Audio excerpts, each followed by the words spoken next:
October 7th was seen as a massive intelligence failure on the part of Israel, which prides itself on its supremacy in intelligence and security. A recent bombshell in the New York Times has raised some serious questions about what the Israeli government knew in advance of this horrific day, when it was brought to their attention, and why government officials didn't do more about it.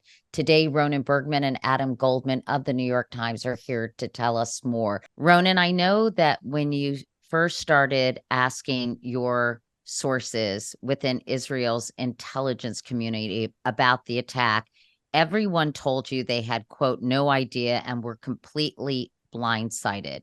In retrospect, do you believe they were telling the truth? Some of them, yes. Some of them, I'm not sure. And this is also this almost spontaneous, immediate sort of admittal to a major failure. So we're talking about maybe 3,000 people preparing for a moment, and Israel doesn't know anything. So I started to think maybe the admittal is too fast to hide another much more problematic truth. I do want to say that I don't believe, or I know that there was no deliberate hiding of information that could bring Israeli forces to be ready for this horrific attack. At the end, this will take the lives of many. And of course, those who are in charge, the Israeli defense establishment and the intelligence community, they already took responsibility and said that when this is over, I mean, the war is over, they will conclude, they will come to the conclusions, which in Israel, in Hebrew, it means they will resign. But it's not going to be the first time that things that happened, that signs were not interpreted in the right way. So to say nothing came through our channels is embarrassing. It means that this intelligence officer or agency admit they had nothing, the coverage was not right, not accessing the right places in Hamas. But to admit that there were signs that were not regarded as signs for a preemptive attack, that's more embarrassing. Ronen, not long after those initial conversations began, you started hearing stories about the existence of something called the email threat with the Southern Command and a woman who got it right. Can you explain what you started to hear circulating about those things? So this story is taking place mainly in something called Unit 8200. That's the biggest one single unit in the Israeli defense establishment. This is just one unit of military intelligence. It's the equivalent to the American NSA or the British GCHQ, in charge of the collection of SIGINT, signal intelligence, and cyber intelligence. If there is an expectation that Israeli intelligence would bring an alert, would bring sufficient intelligence to notify Israeli leaders that a preemptive strike from the enemy is coming, it's mainly on the shoulders of this Unit 8200, which, according to that importance, is funded in massive resources, getting the first choice on every young woman or man drafted to the Israeli military, and something was happening there. So this very elite group of Israeli intelligence officials, military intelligence officials, started to get word that something was going on. Adam, can you explain what the email thread with the Southern Command and the woman who got it right was? Well, I believe in July of this summer, this veteran Hamas analyst who had spent her career studying Hamas, she knew the voices on the walkie-talkie, she knew the families, intimate details of the people who she would eavesdrop on. She had learned that there was I believe, a training exercise 2 months prior.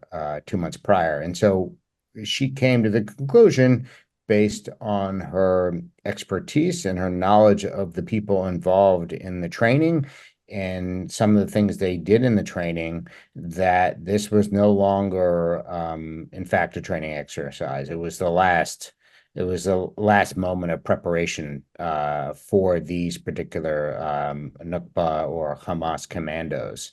And this was in July, Adam. And in this thread, Ronen, she also said the drill is, quote, in complete overlap with a 40-page document called Jericho Wall. Tell me about that document. So she just said it's in complete overlap with Jericho walls. This was just the word.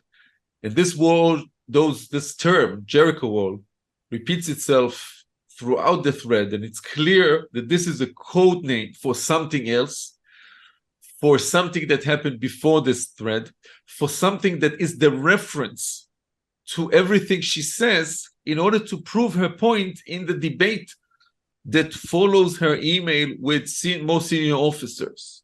So what is Jericho Wall, Ronen? So this is what I was trying to find out. Bottom line, Jericho Wall is the code name for a copy of around 40 pages of Hamas attack order. It was obtained more than a year before October 7, during 2022. It's a top secret Hamas document that details how to destroy, how to break through the front, the southern Israeli front, the Gaza-Israeli border, in 60 different places, and smuggle through this dispatch through those holes in the fence some 2,000 Hamas gunmen.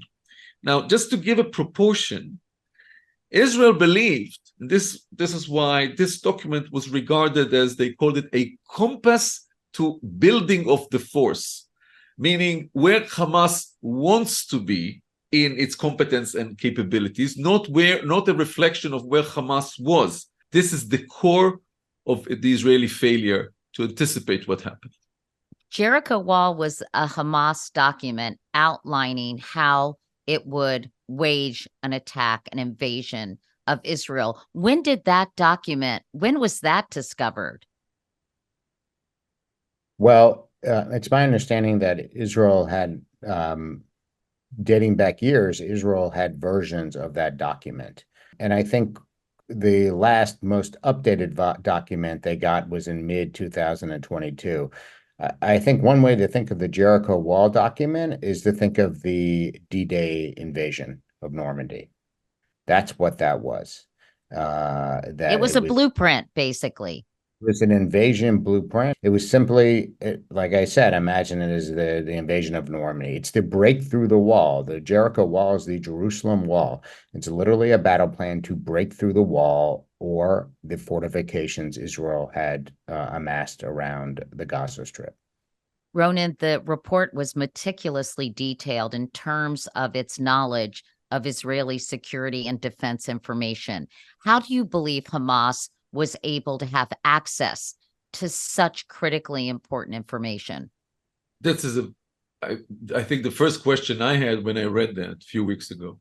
Some of that clearly does not come from open media, open sources, or the social network, or even a gardener, a Palestinian gardener that went to work in one of the kibbutzim and maybe possibly was recruited by Hamas. This is a question, maybe a task for our further reporting. I assume that this is also one of the questions that Israeli authorities are dealing with now.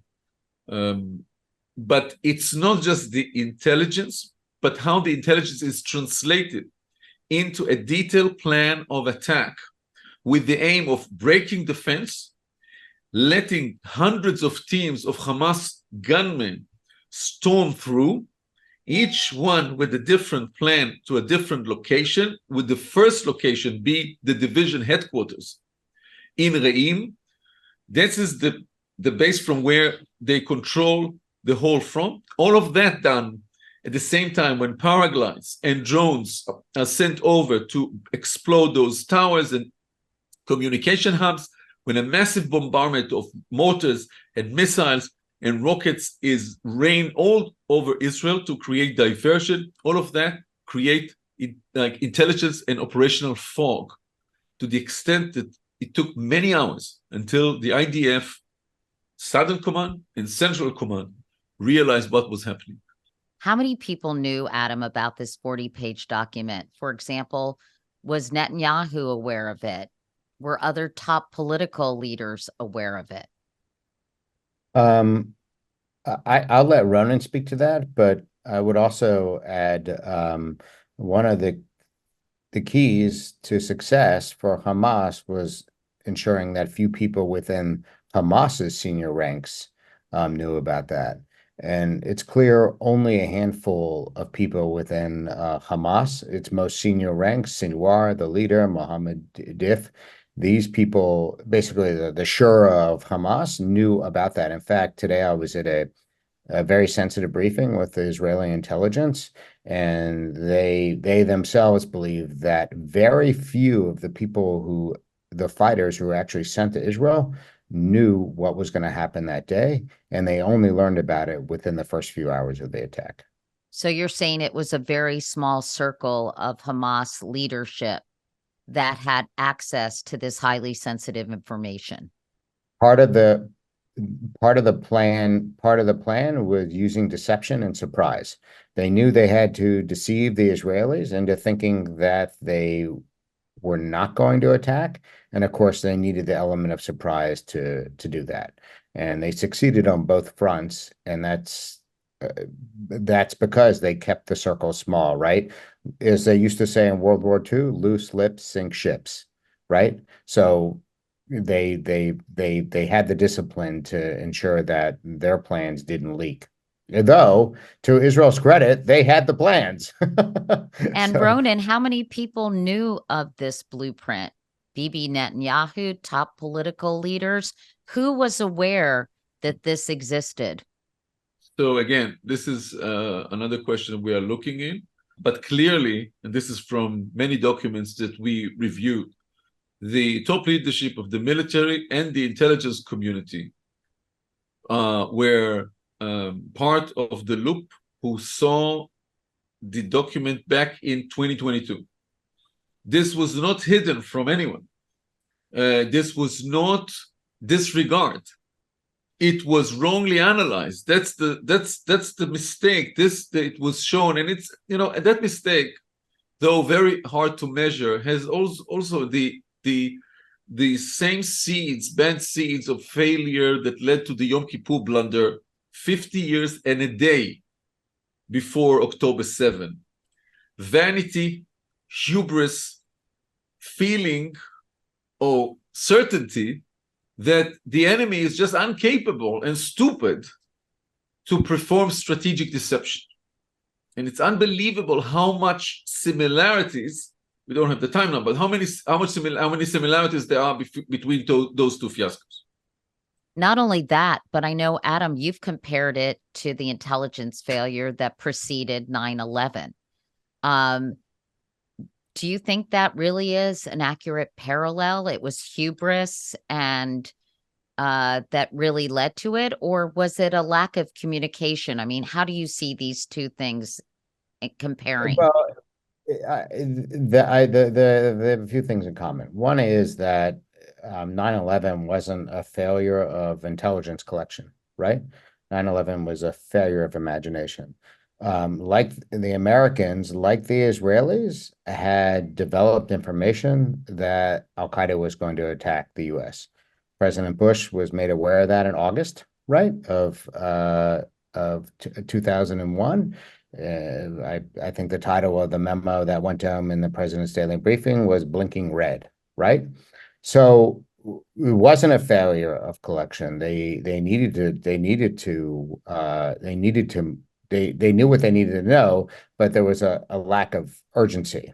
I think, and a lack of communication among agencies. I mean, I yes, covered that, and I remember sure. that was the big thing Yeah. that none of these people were talking to each other. Well, the big blunder was the FBI was only told later that two Al-Qaeda operatives, Midhar and Hamzi, had actually entered the United States, putting the FBI on their heels, right, in reacting rather than, they didn't have the time. They had to find them and figure out what they were doing. What seems to be, and we don't know this for sure, is that I think Israeli authorities think that there were Palestinian workers on the ground in Israel collecting intelligence. So imagine Midhar and Hamzi, but at a much more, many more Midhar and Hamzis in Israel is gathering the work for Hamas right under the noses of the Shin Bet, which is the equivalent of the FBI. I also think that I think that Israeli intelligence, at least it seems at this point, that it was infected by confirmation bias, and confirmation bias can be deadly. We saw it happen on January 6th, right, with the insurrection, right, with the sacking of the Capitol. There were many red flags that were apparent to the FBI, which is in charge of thwarting domestic terrorism in this country. And at the end, it's sort of like Hamas. The FBI didn't think that anything would happen, and these people were going to do exactly what they did, and they had forecasted, even though it was only rhetoric. So I think there are parallels too with J6 and what happened here, though obviously less fatalities. Ronen, can you elaborate on some of the wrong analysis that happened with all these warning signs? Because I know you've written about others as well. So you have this senior female intelligence analyst, raising concerns. You have this Jericho Wall's 40-page document that's a blueprint. And there has to be, what other factors, Ronen, were at play that made Israeli officials not take these threats seriously? There are three main reasons for the failures, three main failures for the total catastrophe, but a very bad luck both brought those three together and created what is already named in Israel as the storm.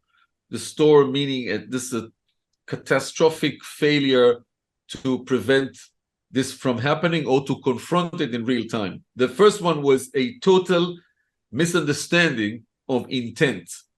Israel thought that Yahya Sinwar, the leader of Hamas, is, they said, contained or deterred, and in any case is looking for sort of a ceasefire. He's not looking to escalate. He's not looking for all-out war. Just 5 days before this happened, in a public radio interview, the national security advisor to Netanyahu said Hamas has learned the lesson from the previous rounds of hostilities with Israel. It did not join the last two rounds, and it was only about the Palestinian Islamic Jihad, so sort of a rival organization and much smaller. Right. Hamas did not join it. Hamas was running an active cooperation with the Qataris, and the Qataris were mediating between Israel and Hamas, and I would say not just Israel and Hamas. Hamas has an exiled leadership based in Doha, in Qatar. But it was, the Israelis knew that the Qataris are calling Sinwar to get his approval to reduce the violence or like close to the border, in exchange for Israel giving more working permits inside Israel. Working permits meaning money coming from Israel to Gaza. That means a lot of people dependent on money from Israel. Israel thought all of that is a very good sign. Even that analyst, which I'll say something in a minute, she said, what I'm saying is not imminent. She accepted the point of view that there's no clear indication of intent to launch that attack. So this is one. It's called now the conception that Hamas is deterred. The other one is, of course, a total misjudgment of their capabilities, which we discussed. And the third one is not having any reliable intelligence, any signs suggesting that Hamas is going to attack at that day. The only sign of the first sign was received at midnight in the night between the 6th and the 7th. It created some worries. It led the chief of Shin Bet deploy Tequila. This is a secret unit that is, or counterterrorism unit. But because everybody thought that Hamas can only deploy 2 teams of up to 70, they sent Tequila that can confront up to 2 teams. But we're talking about an all-out invasion to Israel. It's not a raid, it's war. And so all of them together just created this unbelievable fiasco. You say the senior intelligence officer, the woman, didn't think it was imminent, but when she was told this plan was imaginary, she responded by saying, quote, "I utterly refute that the scenario is imaginary. It is a plan designed to start a war. It's not just a raid on a village." So while she might not have believed it was imminent, she obviously believed it was extremely serious. And she expressed with a very clear and sharp words, replying to that officer, which she might interpret it as a little bit chauvinistic or, paternalism. And he said, basically, Hamas doesn't have the capability to execute Jericho Wall. She said, no, I am the one who monitored Hamas a military exercise. It's serious. They do have the capabilities. She and 2 of her colleagues were the only ones that realized Hamas narrowed the gap between what it could do and Jericho Wall. And now Hamas is capable, though they didn't know if it's happening, but it's capable of launching this massive, horrendous invasion into Israel. Do either of you think sexism might have played a role in this? Because a lot of people that I've spoken with said, it was because it was a woman, her concerns were dismissed. Well, that's, and there have been stories in the Israeli media about women who were on the border and observation posts running balloons who were dismissed. And in fact, I got an email from somebody after our story ran who, basically accused Israel of sexism. There's another parallel with the CIA and Al Qaeda. Was Zero Dark 30? Yeah, it was Zero Dark 30. And, this intelligence analyst who worked for 8200, at the end of the day, she had a strong hunch based on her expertise, right? She couldn't articulate to her bosses, who would then have to articulate to the leadership of the IDF and the country, Netanyahu, that an attack was imminent, right? But if you look what happened in Zero Dark 30, it was a woman, right? It was women who drove the reporting on Al Qaeda, and it was a woman, Maya. I know her real name. She drove this reporting on bin Laden and where he might be. And let's remember, that was essentially a hunch, right? There was a guy they didn't see. They thought he was tall, and there was a courier, right, who was close to bin Laden who was working, but they never knew bin Laden was there, right? But I think the difference here with Israel is that she had an advocate, and her advocate was the director of the CIA, and the director of the CIA, Leon Panetta, pushed this. I think it was Leon Panetta who gave a fairly optimistic rating. What did he say? There was a 90% chance that bin Laden was in that compound. And because she had an advocate like Leon Panetta, that raid got done. It doesn't happen without the big boss. And I'm not sure this woman, who the Israeli media described as V, had those type of advocates. And when you look at the email chain, you don't see that, right? They describe what she says as imaginary. It's not that, and Ronen has made a great point. It's not that they dismissed this. It's not that they didn't take this seriously. Imagine the time and effort Israel invested into getting these plans. This is a serious intelligence operation to even get your hands on these plans. And one of the officials acknowledged in the email chain there was some gold in here, right? But at the end of the day, she didn't have a strong enough advocate who went to the leadership of the IDF and said, listen, at a minimum, we need to move some forces to the border, right? Ronen, have you met The with her tragedy- at all? Go ahead.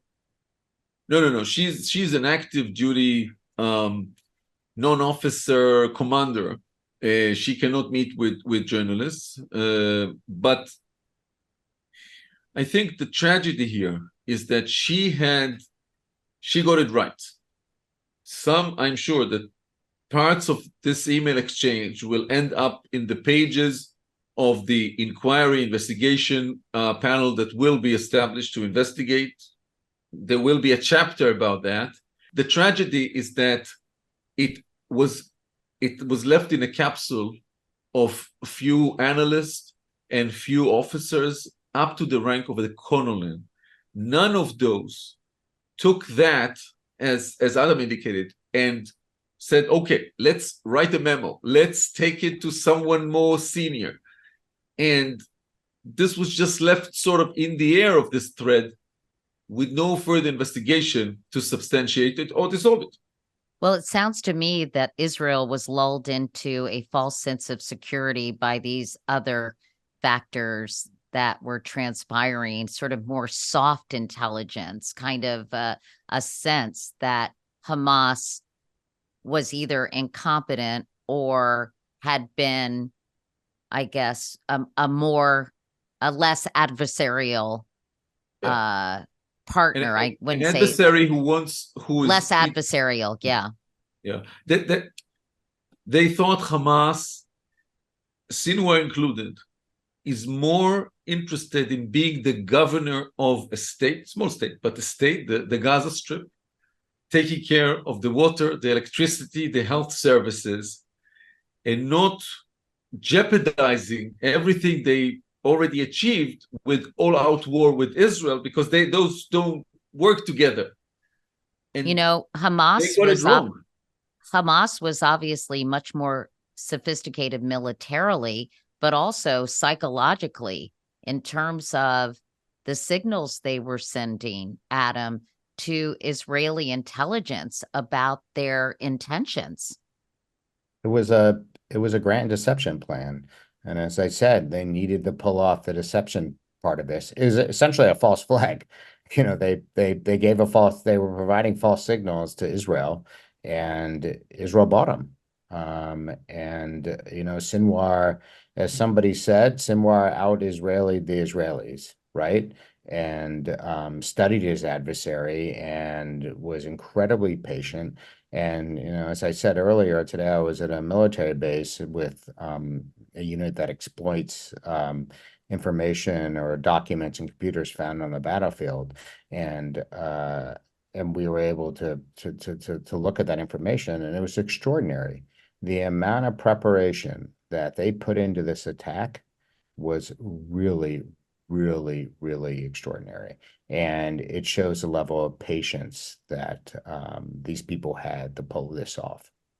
You've said that Israel got completely enchanted by the elaborate security measures in the wall that separated Gaza and Israel. Did that add to this false sense of security? With no doubt. Together with two other colleagues, Mark Mazzetti and Patrick Kingsley, the New York Times reported what happened after the fence was erected. Now, this is a fence that goes few meters above ground. Sorry, I don't know the feet equivalent, but 100 meters, that's very deep, underground. It was erected mainly to stop Hamas from digging tunnels underground into Israel. This was for years, was the main fear, the main concern from Israel. And it stopped. Hamas could not continue with this kind of, but it forced Hamas to be more sophisticated, more robust. And instead of going underground, which is hidden, going above ground, which is overt, everybody can see, and being much more sophisticated. But the Israelis thought that the defense, with all the different electronics and robots and drones and submachine guns controlled from afar and cameras, this is invincible.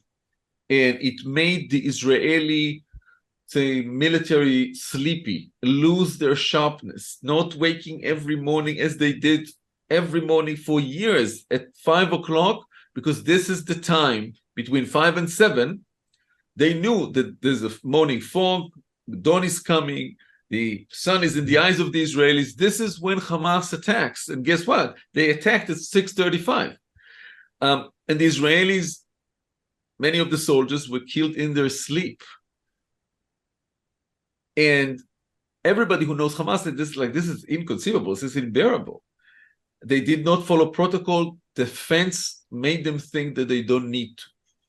When all is said and done, how do you believe these revelations and your reporting will impact the Israeli intelligence infrastructure and the way it's run and the people in it? Everybody understand that in the second time, or 50 years after, to the day, Israeli intelligence failed to supply exactly what it was established for. And it's not just about some kind of, exotic alert from the secret world. It led to the brutal violation of the contract, of the agreement between Israel, the state, and the Jewish people, which is to supply a security and safety that Holocaust-style days will not repeat itself. It's a major watershed moment in the history of the country and the Jewish people. And the intelligence community is going to rebuild some parts of it, I'm sure, with some, hopefully, mechanism that would make sure that this doesn't happen. It's gonna take the resignation of the leaders of the military and the intelligence. Unlike Prime Minister Netanyahu, they said already that they take full responsibility and they, in other words, will resign.